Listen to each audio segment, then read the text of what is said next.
Hi everyone, welcome back to another video from Webtech Tutorial. In today's episode, I'm going to be showing you how to reset your password for Viabill account. So let's get started. Open a web browser and type in the URL viabill.com to get to the official website. From the main homepage, click on the login button at the top right hand corner, which will then take you to the sign-in page for Viabill. If you're trying to log into your account but you don't remember your password for the options that you've chosen to log in, then here is how you can easily reset your password. Simply click on one of your login options and click on the Forgot Password. On the next page, you will need to enter the email address that is linked to your Viabill account. Simply type in your email and click on Reset Password. Now, you will receive a password reset link sent to you via your email. Simply go open up a new tab and log into your email inbox.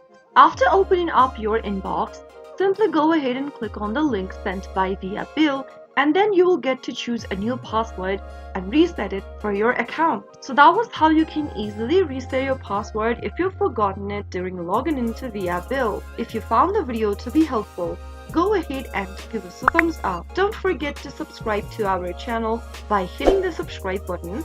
Also, press on the bell icon so that you'll never miss another upcoming upload from us. I will see you again in the next episode. Thank you for watching.